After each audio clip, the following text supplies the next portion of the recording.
नमस्कार दोस्तों, मैं सूरज कुमार। आप देख रहे हैं हमारे यूट्यूब चैनल आरक्षण एनएसटी। जैसा कि हम लोग चैप्टर नंबर 6 जो चल रहा था, क्लास 10th का बायोलॉजी, है ना। क्लास 10th का बायोलॉजी का हम लोग देख रहे थे ऑब्जेक्टिव, ठीक है। तो हम लोग ऑलरेडी पार्ट 1 करके बना चुका हूँ, ठीक है। पार्ट 1 हम लोग देख चुका हूँ। आज हम लोग पार्ट 2 देखेंगे और पार्ट 2 में यह देखेंगे कि इक्यावन से क्वेश्चन नंबर 130 क्वेश्चन है बाबू। तो आज हम लोग लगभग 80 क्वेश्चन करने वाला हूँ। तो आप लोग एकदम पेशेंस से ध्यान से पढ़िएगा और ध्यान दीजिएगा, है ना। और जो भी दिक्कतें हैं वो कमेंट में पूछ सकते हैं। अगर कहिएगा तो आप लोगों के लिए सब्जेक्टिव भी चालू कर दिया जाएगा। हालांकि सब्जेक्टिव में लिखना बहुत ज़्यादा पड़ता है, इसीलिए सब्जेक्टिव स्टार्ट नहीं, लेकिन कहिएगा तो सब्जेक्टिव भी स्टार्ट कर दूंगा, ठीक है। तो चलो बिना टाइम गवाए स्टार्ट करता हूँ। अगर वीडियो अच्छा लगता है तो लाइक कीजिएगा, शेयर कीजिएगा, कमेंट कीजिएगा, है ना। ज़्यादा से ज़्यादा शेयर कीजिए और चैनल को सब्सक्राइब कीजिए। आप लोग वीडियो देखते हैं लेकिन चैनल को सब्सक्राइब नहीं करते हैं, ठीक है।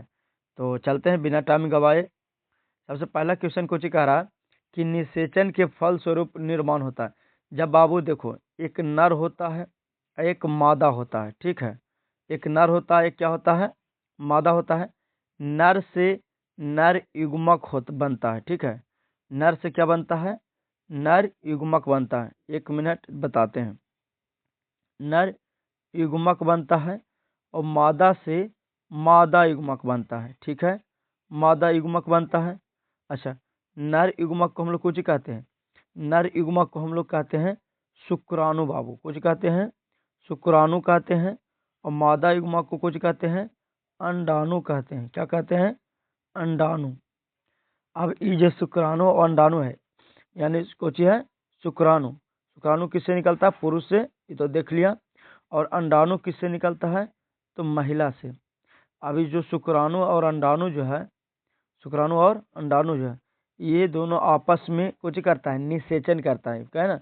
कुछ करता है, निषेचन करता है। जब ये दोनों आपस में मिलता है उसको कहते हैं निषेचन।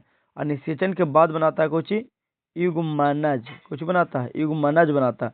और यही युग्मनज है जो धीरे धीरे विकास करके भ्रूण में बदलता है। क्यों बदलता है, भ्रूण में बदलता है। अब ये भ्रूण जब तक माँ के गर्भ में है तब तक तो भ्रूण कहलाता है, लेकिन जैसे ही माँ के गर्भ से बाहर आता है तो वह नवजात शिशु कहलाता है। क्या कहलाता है, नवजात शिशु कहलाता है, ठीक है। तो यानी कह रहा है कि निषेचन के फलस्वरूप किसका निर्माण होता है, तो युग्मनज का निर्माण होता है। युग्मक क्या है, तो युग्मक हम किसको कहते हैं, शुक्राणु को और अंडाणु को कहेंगे। यानी नर ये हो गया नर युग्मक, और अंडाणु हो जाएगा जो कुछ हो जाएगा मादा युग्मक, ठीक है। तो ये युग्मक हो गया, अंडाणु अलग होता है, बीजाणु अलग होता है। चलिए अलग अगला क्वेश्चन। तो इसका आंसर कौन हो जाएगा बाबू, ए। क्वेश्चन नंबर बी कहता है निम्नलिखित में कौन सा लैंगिक जनन संचारित रोग है।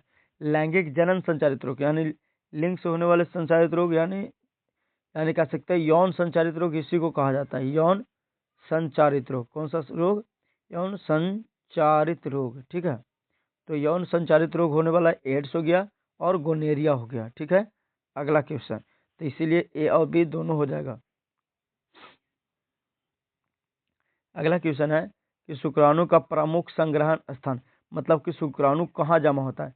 जैसे देखो, ये हो गया, ये हो गया, तो यहाँ से शुक्राणु ऐसे, और यहाँ से शुक्राणु ऐसे, मतलब ये नली होता है।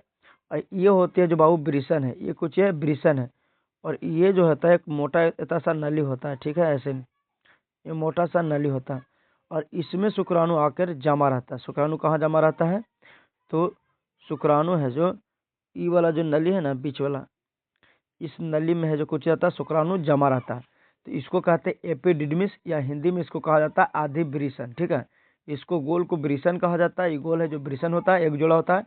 लेकिन ये जो लंबा नियन है जो थैलोनुमा है, उसको हम लोग कुछ बोलते हैं, तो उसको बोलते हैं आधि ब्रिसन, या इंग्लिश में बोलते हैं एपिडिडमिस बोलते हैं।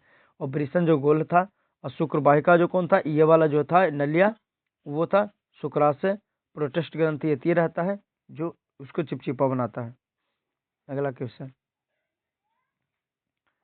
अगला क्वेश्चन है कि मनुष्य में निषेचन का स्थान कहाँ, तो अंडवाहिनी में है।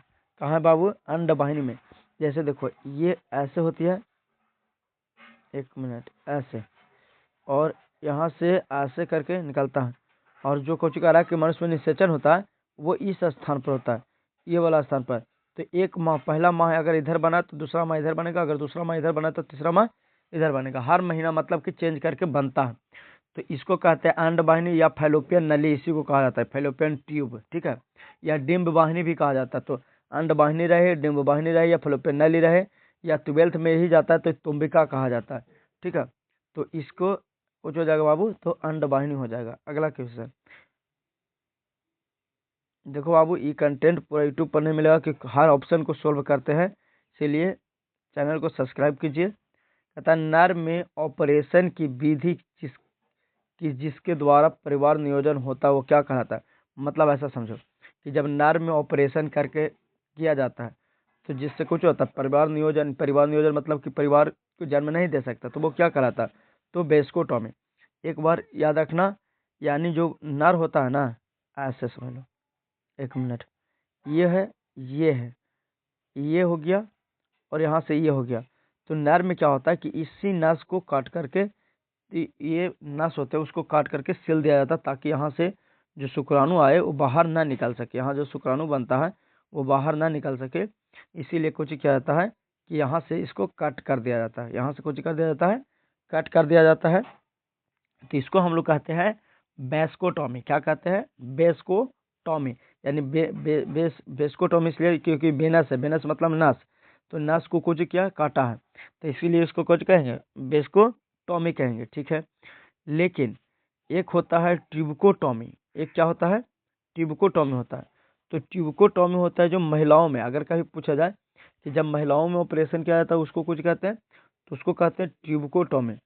उसको कुछ कहा जाता है ट्यूबकोटॉमी, क्योंकि उसको फेलोपियन ट्यूब को काटा जाता है। जो ये फेलोपियन ट्यूब होती है, ठीक है, ये फेलोपियन ट्यूब होती है ना, यहाँ से इसको काट कर हटा दिया जाता है। यहाँ तो ये अंडाणु होता है, यहाँ से ये अंडाणु निकलता है, तो यहाँ से उसको काट कर हटा दिया जाता है, तो इसको कहते हैं ट्यूबकोटॉमी। तो अगर महिला में पूछता है तब महिला रहता है तो ट्यूबकोटॉमी, लेकिन नर है तो बेस्कोटॉमी। दो क्वेश्चन नेता से सोल्व हुआ कि ना हुआ? चलिए अगला क्वेश्चन।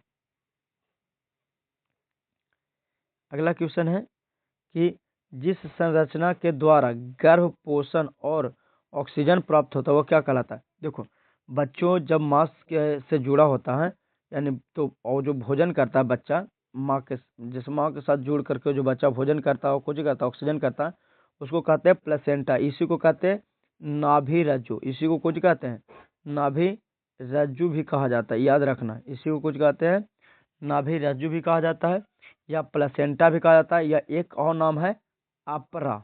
अपरा, ठीक है, इसको कुछ कहते हैं अपरा कहते हैं। तो देखो यहाँ भी दिया गया नाभि रज्जु और गर्भाशय एंड्रोमेट्रिज्म। एंड्रोमेट्रिज्म ना होता है ये मेंस्ट्रुएशन साइकिल के दौरान टूटता है एंड्रोमेट्रिज्म। गर्भाशय में बच्चों का पालन होता है, और जो नाभि रज्जु है जो प्लेसेंटा वाला काम करता है, यानी ये प्लेसेंटा हो जाएगा, इसका जो राइट आंसर हो जाएगा, ए इज राइट आंसर। अगला क्वेश्चन। अगला है किसमें मुकुलन विधि द्वारा अलैंगिक जनन होता था? ईस्ट में तो सब जान रहा है कि होता है बाबू। अगला कहता है कि किसी पादप समूह के पौधों को जननांग पुष्प के भीतर पाए जाते हैं, तो एंजियोस्पर्म। अगला क्वेश्चन। अगर कोई क्वेश्चन समझ में ना आए तो कुछ कीजिएगा, कमेंट कीजिएगा, और चैनल को सब्सक्राइब जरूर कीजिए, क्योंकि सब्सक्राइबर नहीं बढ़ रहा भाई, ठीक है। अब दूर दूर तक शेयर कीजिए। कहते हैं कि लड़कों में यौवनारंभ के लक्षण का नियंत्रण किस हार्मोन द्वारा करता था? टेस्टोस्टेरोन। जब यानी जो लड़का होता है, मतलब कि पुरुष होता है, उसमें यौवनारंभ के लक्षण को नियंत्रण, मतलब बहुत सारे लक्षण होता है, जैसे दाढ़ी का आना, पहला लक्षण हो गया दाढ़ी का आना।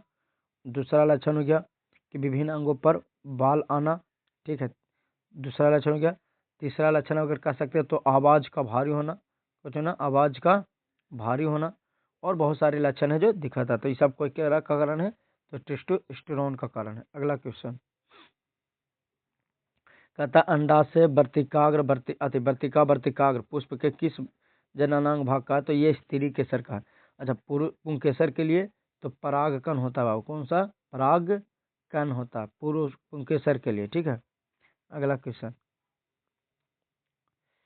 कहता स्पाइरोगाइरा में प्रजनन की विधि है, तो वो खंडन। स्पाइरोगाइरा जो होती है कुछ इस प्रकार से होती है, जिससे देखो स्पाइरोगाइरा इस प्रकार से होती है। तो यहाँ स्पाइरोगाइरा में क्या होता है कि ये है जो यहाँ से टूटता है, यहाँ से टूटता है, और भी है यहाँ से टूटता है, यानी हर जगह से टूट करके अभी जो ऐसे ऐसे खंड खंड तो हो गया, ये कुछ हो गया, खंड खंड हो गया, अभी खंड खंड हो गया।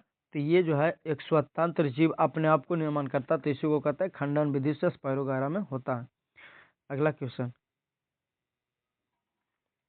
कहता है कि कौन सा प्रक्रम पश्चात करता है कि पृथ्वी पर के पौधे और जंतु प्रजातियों लुप्त नहीं होगी, तो वो है जनन।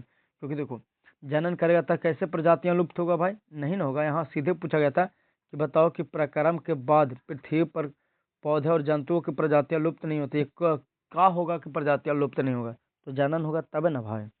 अच्छा ये कह रहा है जन्मोत्सव। जन्मोत्सव मतलब कि हम जो बर्थडे वर्डे मनाते हैं, क्या बर्थडे मनाने से जनसंख्या खत्म नहीं होगा, होगा। का मरण से जनसंख्या खत्म नहीं होगा, होगा। इनमें से सभी तो हो ही नहीं सकता। तो जनन करने से जनसंख्या कभी खत्म नहीं होगा, क्योंकि हम जितने जन्म देंगे जनसंख्या नहीं खत्म होगा, हर पीढ़ी जन्म देते जाएगा। कहता है कि वे पौधे जो अलैंगिक जनन करते हैं उसको कहते हैं गन्ना, कुछ कहते हैं गन्ना, बाकी सब अलैंगिक जनन नहीं करता है भाई। ठीक है, अगला क्वेश्चन। अगला क्वेश्चन है कि स्ट्रॉबेरी पौधे में प्राकृतिक जनन की किस विधि का नाम लिखे। सॉरी, कुछ कह रहा है कि स्ट्रॉबेरी पौधे के प्राकृतिक जनन की विधि का नाम लिखे, तो उसको कहते हैं दावा लगन विधि। अगला अगला क्वेश्चन है कि पौधों में जनन अंग कहाँ पाए जाते हैं, तो पौधों में जनन अंग पाए जाते हैं पुष्प में। पुष्प से ही तो जन्म देता है किसी को, है ना। तो पौधे में जनन अंग है जो किस में पाई जाती है, पुष्प में पाई जाती है। अगला क्वेश्चन अगला है कि सिफिलिस किसके कारण होता है, तो सिफिलिस होती है जो जीवाणु के कारण होता है। सिफिलिस किसके कारण होता है, तो सिफिलिस है जो जीवाणु के कारण होता है। अगला क्वेश्चन, जीवाणु को ही बैक्टीरिया कहा जाता है, विषाणु को वायरस कहा जाता है, प्रोटोजोआ अलग होती है, इनमें से कोई तो ये हो ही नहीं सकता। अगला क्वेश्चन है कि एड्स किसके कारण होता है, तो एड्स होता है जो बाबू जीवाणु नहीं, सॉरी ये गलत यहाँ दिया गया है। एड्स है जो जीवाणु के कारण नहीं होता है, इसको ऑप्शन ये गलत है ऑप्शन। एड्स होता है जो विषाणु के कारण होता है, वायरस के कारण। कौन सा वायरस, HIV वायरस के कारण। किसके कारण होता है, HIV वायरस के कारण, तो इसका ये हो जाएगा कौन सा बाबू, B is right answer. AIDS है जो वायरस के कारण होता है, यानी विषाणु के कारण। कौन सा वायरस अगर पूछा जाए तो HIV, ह्यूमन एमिनो वायरस के कारण। ठीक है, ये हमारी चैनल है, तो इसको ध्यान दीजिएगा, लाइक कीजिए, शेयर कीजिए, सब्सक्राइब कीजिए। और एक चैनल एक और सूचना कि एक चैनल और बनाने जा रहे हैं आरक्षण सा से। ये आरक्षण तो रहेगा लेकिन इतना रहेगा, आरक्षण सा रहेगा। ये सिर्फ 12th के लिए, वहाँ 12th चलेगा। ठीक है, अगला क्वेश्चन कहता है अपनी आबादी के कायम रखने के लिए जीव क्या करता है, तो जनन की क्रिया करेगा। अपना आबादी बचाना है भाई तो कुछ ही करना है, जनन की क्रिया करना है। अगला क्वेश्चन कहता है कि बीजाणुओं द्वारा जनन होता है, अलैंगिक जनन। बीजाणु में कैसा जनन होता है, अलैंगिक जनन। अगला क्वेश्चन है कि एक लिंगी पादप जो कमजोर तने वाला और भूमि पर फैलता है उसको कहते हैं मूंग। कमजोर तना होता है और जमीन पर क्या होता है, फैलता है, तो उसको कुछ कहेंगे, मूंग कहेंगे। अगला क्वेश्चन, हम लोग बहुत कम समय में बहुत क्वेश्चन कर ले बाबू, यानी 12 से 13 मिनट में 20 क्वेश्चन पार कर चुके हैं। अगला कहता है कि मनुष्य के युग्मक में गुणसूत्रों की संख्या कितनी होती है, तो ये तो 46 होती है, लेकिन यहाँ पूछा जोड़ा में दिया गया है, तो जोड़ा 46 नहीं होगा, बहुत ज़्यादा ऑप्शन गलत क्या है, तो ए हो जाएगा। अगर जोड़ा में दिया जाएगा तो 23 जोड़ा, कितने, 23 जोड़ा अगर इस संख्या में रहता। लेकिन कह रहा है कि मनुष्य के युग्मक में गुणसूत्रों की संख्या कितनी है। देखो यहाँ क्वेश्चन सेट करने में क्या हुआ है कि यहाँ तो पहले पूछ दिया कि संख्या कितना है, उसके अनुसार कुछ किया, आंसर भी सही है, लेकिन ये जो लिखा गया ना जोड़ा, जोड़ा जो लिखा गया है ये बिल्कुल कुछ कर दिया, गलत कर दिया। खाली देता 23, 46, 22 ऐसे करके देता तो चलता, लेकिन ये जो जोड़ा लिख दिया गया ये गलती किया, तो जोड़ा नहीं होगा ऐसा, तो बाकी आंसर कुछ हो जाएगा, सही हो जाएगा। लेकिन अगर जोड़ा की बात किया जाए तो फिर ये हो जाएगा, लेकिन यहाँ तो जोड़ा कहा नहीं है क्वेश्चन, तो चाहे क्वेश्चन सुधार लो या ऑप्शन सुधार लो, तो आसान होगा कि ऑप्शन ही सुधार लो। अच्छा, बाकी सब्सक्राइब कीजिएगा, लाइक कीजिए, शेयर कीजिए और कमेंट जरूर कीजिए। कहता प्राग कोश में होते हैं, कुछ प्राग कोश में क्या होता है? प्राग कण होते हैं। अगला क्वेश्चन, तने द्वारा कायिक प्रवर्धन होता है। तने द्वारा यानी पुदीना में होता है, हल्दी में होता है, अदरक में होता है, यानी इनमें सभी होता है, यानी डी इज राइट आंसर हो जाएगा इसका, क्योंकि पुदीना में तने द्वारा कायिक प्रवर्धन होता है, यानी तना से जन्मता है वो सब। अच्छा, कहता है कि डीएनए कहाँ पाया जाता है? तो ये तो केंद्र कोशिका के केंद्रक में पाया जाएगा बाबू। कहाँ पाया जाएगा? कोशिका के केंद्रक में डीएनए पाया जाता है। डीएनए से हम लोग किसी को यह पता कर सकते हैं किसका संतान है। अगला क्वेश्चन है कि जनन की मूल घटनाएं क्या है? तो जनन की मूल घटनाएं हैं डीएनए की प्रतिकृति, डीएनए की प्रतिकृति है। अगला जो क्वेश्चन है कि एकल जीव प्लाज्मोडियम में किस विधि द्वारा जनन होता है? एकल जीव प्लाज्मोडियम में किस विधि द्वारा जनन होता है? तो वो होता है बहुखंडन विधि द्वारा। किस विधि द्वारा? तो बहुखंडन विधि द्वारा जनन होती है। अगला क्वेश्चन है कि गर्भ निरोधक की विधि कौन है? तो देखो, गर्भ से अगर हमको बचना है, गर्भ निरोधक मतलब क्या होता है कि गर्भवती से हमको बचना है, तो किसका प्रयोग किया जाएगा? तो वो है कंडोम, यानी इसको कहते हैं निरोध का। किसको? निरोध। अगर गर्भवती से बचना है तो किसका उपयोग करना है? निरोध का उपयोग करना है, ना कि विखंडन, संयोजन और इम्स कोई नहीं। तो किसका उपयोग करना है? इसका। बाकी इस पर ध्यान दीजिएगा। अगला क्वेश्चन कहता है कि मादा में निषेचन कहाँ होता है? तो हम बताए थे कि लखनी बाबू कि इसी को कहा था डिम्ब वाहिनी, अंडवाहिनी, फैलोपियन नली। ठीक है, तो मादा में जो निषेचन होता है वो होता है डिम्ब वाहिनी में। शुक्राशय क्या करता है? शुक्राशय है जो खाली शुक्राणु को ले जाने का काम करता है। अंडाशय जो उत्सर्जित होता है, गर्भाशय जो जहाँ बच्चा पलना होता है। अगला क्वेश्चन क्यों कह रहा है कि पैनेरिया में अपने कायिक भाग से नए जीव के निर्माण की क्षमता होती है। इस प्रकार अनेक प्लेनेरिया उत्पन्न होते हो जाते हैं। अलैंगिक जनन की किस विधि का नाम है? तो ये पुनरुत्थान है बाबू, पुनरुत्थान। अगला है कि योस्ट कोशिका, यानी ये तो योस्ट कोशिका नहीं होता, ईस्ट कोशिका होता है। ठीक है, ईस्ट होता। ठीक है, तो कहता है ईस्ट कोशिका किस विधि द्वारा अलैंगिक जनन करती है? तो वो करता है मुकुलन द्वारा। किसके द्वारा? मुकुलन द्वारा। अगला क्वेश्चन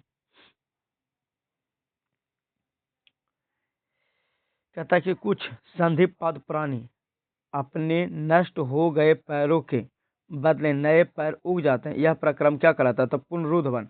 जैसे पुनरुत्थान छिपकली देखा होगा, छिपकली है ना, छिपकली में क्या होता है कि कभी कभी उसका पूंछ कट जाता है, तो देखना है कि उसमें नई पूंछ आ जाता है। या देहात में एक और सुना होगा लोटनी के बारे में, जो बचपन में कुछ कहता था, क्या रे वो छुद में ना कर पूछा, कहता पैसा मिलता हो, कहता है ना। तो वो भी वो है जो किसका उदाहरण है? पुनरुत्थान का। पुनरुत्थान का मतलब सीधे समझो कि जब कोई जीव किसी कारणवश काट जाता तो उसको में नई जीवों का, यानी वो अपने शरीर का पुनः निर्माण कर देता है, उसको कुछ कहते हैं? पुनरुत्थान कहते हैं। अगला क्वेश्चन, मादाओं में प्रायः कितने वर्षों की आयु में अंडोत्सर्ग करना बंद करता है? तो ये 50 से 55 वर्ष, कहीं कहीं 55 वर्ष भी देता है। तो 50 वर्षों में महिलाओं में अंडाणु बनना बंद हो जाता है। ऐसी यही अंतिम आवर चक्र होता है, इसको कहते हैं रज्जु निवृत्ति कहा जाता है। कुछ कहा जाता है रज्जु निवृत्ति। जब अंतिम आवर्त चक्र होती है तो उसको कुछ बोलते हैं रज्जु निवृत्ति बोला जाता है। अगला क्वेश्चन, जनन की किस विधि द्वारा समान गुण वाले जीवों की विशाल आबादी को कायम रखा जा सकता है? तो वह है कायिक प्रवर्धन के द्वारा। अगला क्वेश्चन है कि विषम परिस्थिति में बीजाणुओं के ऊपर एक रक्षक आवरण चढ़ जाता है, इस रक्षक आवरण का नाम क्या है? तो उस रक्षक आवरण का नाम है पुट्टी। जैसे देखो, बीजाणु जनन में क्या होता है कि जीव देखो ऐसे एक बनाता है गोल, ठीक है, और उसके अंदर है जो बबुआ बहुत सारे क्या होते हैं?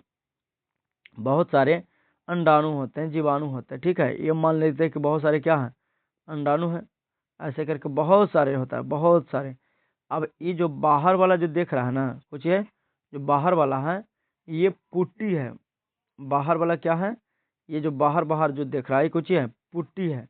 तो ये क्या करता है कि जो अंदर जितना भी जो जीवाणु है ये सब उसको है जो ये सुरक्षा करने का काम करता है, ये टूट के कहीं बिखर न जाए, उसी को है जो ये विषम परिस्थिति में ये जो आवरण है वो कार्य करता है इसको, ताकि कुछ हो ये बचे रहे, है ना, ये कुछ हो बचे रहे, इसके लिए वो काम करता है। तो इसी को कुछ कहते हैं पुट्टी कहते हैं। अगला क्वेश्चन, अगला कि निम्न में कौन उभयलिंगी है। उभयलिंगी किसको कहते हैं, जिसमें नर और मादा एक ही में हो, तो वो है केचुआ। बाकी तो गाय चाहे मेल हो सकता है या फीमेल हो सकता है, कुत्ता चाहे मेल हो सकता है या फीमेल हो सकता है, मनुष्य मेल हो सकता है या फीमेल हो सकता है, लेकिन जो केचुआ है वो मेल और फीमेल दोनों होती है। ठीक है, तो ये हमारा है जो कुचे बाबुआ यूट्यूब चैनल है, इसको ऊपर ध्यान दीजिएगा जरूर प्लीज। अगला, निम्न में से किसमें बाह्य निषेचन होता है। बाह्य निषेचन, जब देखो बाह्य निषेचन हम किसको कहेंगे कि जब निषेचन की क्रिया मादा शरीर के बाहर हो उसको कहेंगे बाह्य निषेचन, लेकिन जब आंतरिक निषेचन, जब निषेचन की क्रिया मादा के अंदर हो उसको कहेंगे आंतरिक निषेचन। तो देखो मेढक है जो बाह्य निषेचन करता है, जबकि गाय आंतरिक निषेचन, कुत्ता आंतरिक निषेचन, मनुष्य आंतरिक निषेचन। तो सब तीनों के बारे में जानवे करता है कि कैसे निषेचन करता है। बाकी मेढक है जो बाहरी से निषेचन करता है। अगला है कि किस विशिष्ट अनुवांशिक पदार्थ के अंदर प्रोटीन संश्लेषण की सूचना कूटकर भरा रहता है, कूटबद्ध होता है। तो प्रोटीन संश्लेषण की सूचना है, तो ये तो आरएनए होगा भाई, प्रोटीन पाया जाता है आरएनए में, डीएनए में नहीं पाया जाता। अगला, बेकरी वाले खमीर और अमीबा में किस विधि द्वारा अलैंगिक जनन होता है, तो द्विखंडन द्वारा। अमीबा में जो जनन की क्रिया होता है द्विखंडन, यानी हमें अमीबा जैसे ये अमीबा है, ठीक है, अमीबा का आकार कोई छोटा नहीं है, जैसे पढ़ दो।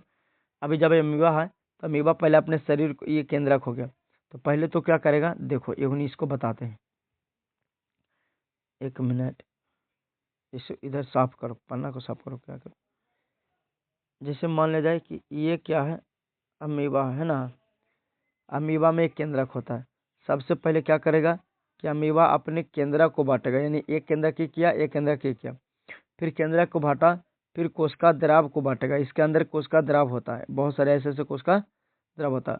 उसके बाद है जो अपने शरीर को स्वतंत्र पूर्वक एगो एने बांट देगा। तो इसको कहते हैं विखंडन। ठीक है, इसको कहा कहेंगे बाबू, विखंडन कहेंगे। तो ये हो गया, द्विखंडन को या विखंडन को एक ही बात है। अगला क्वेश्चन है कि पुनरुद्ध वन की खोज किस वैज्ञानिक ने किया था, तो ये तो किए थे ट्रेवलेन ने। किस वैज्ञानिक ने किए थे, तो ट्रेवलेन ने किए थे। अगला क्वेश्चन है कि किस संरचना द्वारा भ्रूण को माँ के रुधिर से पोषण मिलता है, तो अपरा द्वारा। इसी को कहते हैं कि अपरा कहा जाता है, प्लेसेंटा कहा जाता है, या नाभि रज्जु कहा जाता है। ठीक है,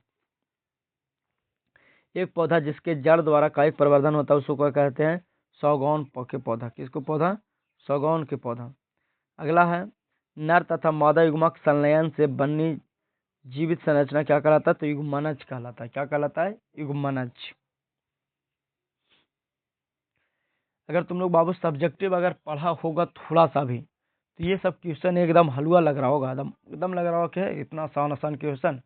लेकिन सब्जेक्टिव नहीं पढ़ा होगा तो फिर तो दूर दूर तक नाता नहीं है भाई। अगला क्वेश्चन है कि गुलाब में होता है, क्या होता है, तना कायिक प्रवर्धन होता है।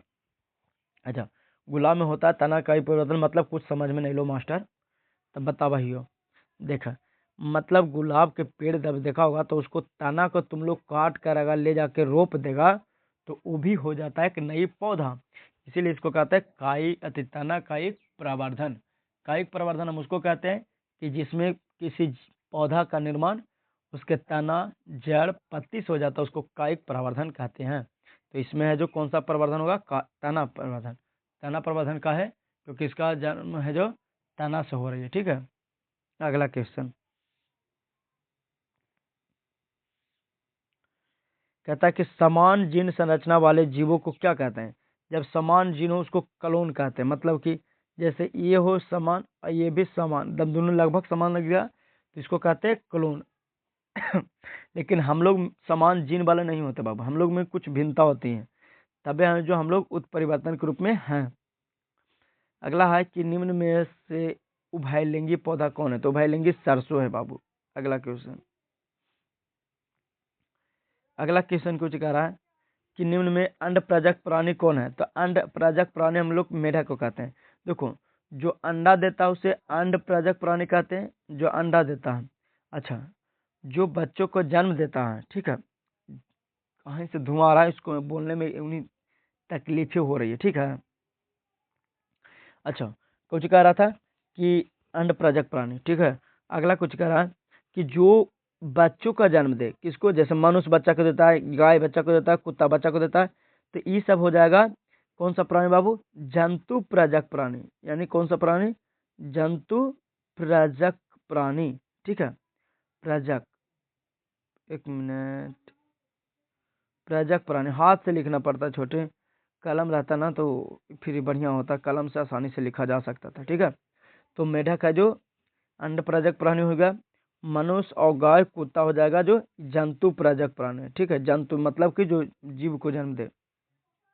अगला क्वेश्चन, निम्न में सजीव प्रजक प्राणी कौन है? अब की बताएं। सजीव मतलब कि जो बच्चों का जन्म दे, तो वो हो जाएगा गाय। बाकी मछली, मेढक, सांप तो है जो कुछ देता है, अंडा देता है, इसलिए इसको हम कुछ में रखेंगे, अंड प्रजक प्राणी में रखेंगे। अगला क्वेश्चन,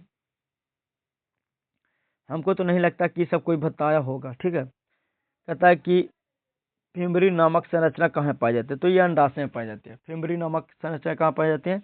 तो अंडाशय में पाई जाती है। अगला क्वेश्चन कहता है कि निम्न में से कौन यौन संचारित रोग है? तो यह है गोनेरिया। कौन है? Gonorrhoea. A is right answer.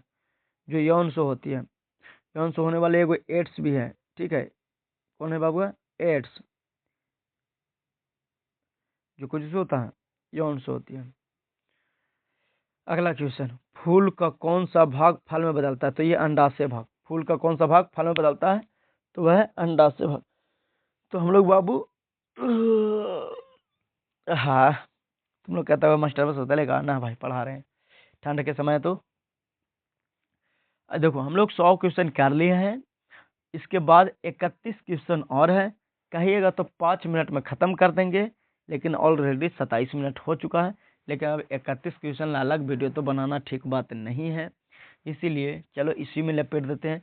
तो अगर अच्छा लग रहा होगा तो हमारे चैनल को लाइक, सब्सक्राइब, शेयर, कमेंट, जे मन करता है जे करो, न मन करता है न करो, तुम्हारी मर्जी, जो करना है कर सकता है। चैनल को सब्सक्राइब भी नहीं कर सकता है तो कुछ मत करो। चलो आगे देखो। अगला क्वेश्चन है कि फूल में नर जनन अंग होता है। तो फूल के नर जनन अंग को पुंकेसर कहते हैं। एवनी जरी फास्ट चलेंगे। अगला है एक लिंगी पादप का उदाहरण कौन है? पपीता। बाकी सरसों, ओड़हुल, मटर ये द्विलिंगी पौधा होते हैं। अगला है कि ओड़हुल किस प्रकार के पौधा है? तभी बताएं, द्विलिंगी है, ठीक है। अगला क्वेश्चन कि फूल के नर प्रजनन को कुछ कहते हैं? पुंकेसर कहते हैं। और बाकी अंडा वर्तिका, अगर वर्तिका होता है जो ये स्त्री भाग होता है पुष्प का। अगला है कि निम्नलिखित में से कौन सा उभयलिंगी है? तो मछली है जो उभयलिंगी है। बाकी केचुआ भी उभयलिंगी है भाई। केचुआ उभयलिंगी है, मछली उभयलिंगी नहीं है, शेर भी नहीं है, बकरी भी नहीं है। चलिए अगला क्वेश्चन,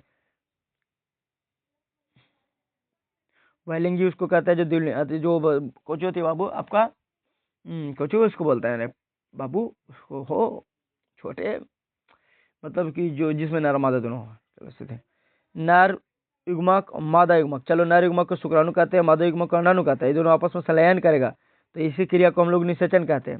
संलयन को क्या कहते हैं, यही पूछा गया था कि संलयन को कौन कहते हैं? जब नर युग्मक और मादा युग्मक संलयन करता है तो उस क्रिया को हम लोग निषेचन करते हैं। यही निषेचन के बाद जो बनता है उसको कहते हैं युग्मनज। कुछ कहते हैं युग्मनज, ठीक है। युग्मनज हमेशा द्विगुणित होता है, यानी 2n। द्विगुणित कहने का मतलब कि नर वाला भी गुण, मादा वाला भी गुण। लेकिन अगर खाली नर युग्मक कहे कि कैसा होती है तो ये अगुणित होती है। मादा कैसे होती है? तो अगुणित। कारण क्योंकि इसमें खाली नर का गुण है, इसमें खाली मादा का गुण है, तो एक ही गुण ना, तो इसलिए अगुणित। अगला क्वेश्चन कि मनुष्य में कितने जोड़े गुणसूत्र होते हैं? तो 23 जोड़े होते हैं। हाँ, मनुष्य में कितने जोड़े? तो 23 जोड़े। अगला है कि पराग कोष कहाँ पाया जाता है, तो परागकण में पाया जाता है बाबू। ठीक है, अगला क्वेश्चन कहता है कि अंडाणु निषेचित होता है कहाँ, तो गर्भाशय में होती है। नहीं सॉरी, ये भी गलत है। गर्भाशय में बच्चों का पलना होता है। अंडाणु निषेचित होते हैं जो फैलोपियन नली में होती है, इसी को अंडवाहिनी डिम्बवाहिनी कहते हैं। अगला क्वेश्चन कि द्विखंडन होता है, द्विखंडन अमीबा में होता है। ठीक है, चलो तो चैनल को सब्सक्राइब कीजिए, लाइक कीजिए, शेयर कीजिए, कमेंट कीजिए। इतना बार रिक्वेस्ट के अल्लाह पर भी कुछ नहीं तुम लोग करता है, मत करो हमें सती का, तुम लोग बाकी पढ़ लो खाली भाई। ईस्ट किस प्रकार के, ईस्ट किस वर्ग के एक कोशिकीय जीव है, तो ये कवक का, किसका, कवक का। अगला है कि पुष्प के केंद्र में अवस्थित मादा जननांग को क्या कहते हैं, स्त्री केसर कहते हैं। अगला क्वेश्चन है, उन्हें फास्ट चल रहा है, बाकी उन्हें वीडियो अगर ज़्यादा फास्ट लग रहा है तो धीरे करके देख लीजिएगा, या ज़्यादा स्लो लग रहा है तो फास्ट करके देख लीजिएगा। पौधे में मादा युग्मक को क्या कहते हैं, तो बीजांड कहते हैं। पौधों के मादा युग्मक को कुछ कहते हैं, बीजांड कहते हैं। पौधे के मादा युग्मक को हम लोग अंडाशय भी कह सकते हैं भाई, अंडाशय भी तो मादे में होता है ना, तो ये दोनों हो जाएगा, भ्रूणकोश नहीं होगा यहाँ, और ना चलेजा होगा। उभयलिंगी जंतु कौन नहीं है, तो उभयलिंगी जंतु, हाँ ये नहीं है उभयलिंगी जंतु, ये नहीं है। अब कि ना जखनी दिले था कि उभयलिंगी जंतु मछली है, गलत बात। उभयलिंगी जंतु मछली नहीं है। बाकी अरे भाई question he wrong, this is question wrong है ना। उभयलिंगी जंतु कौन नहीं है, फिर भाई उभयलिंगी जंतु कौन नहीं है। अच्छा हाँ, आपकी सही है, आपकी क्वेश्चन सही है, मछली, लेकिन गलत था, लेकिन केचुआ भी दे दिया था ऑप्शन में ना। पुष्प के केंद्र में अवस्थित मादा जननांग क्या है, स्त्री केसर। अगला, ईस्ट किस वर्ग के कोशिकीय जीव है, तो ये कवक का, किसका है, कवक का। उभयलिंगी जीव है तो केचुआ है, मछली नहीं है, शेर नहीं है, बकरी नहीं है। अगला क्वेश्चन,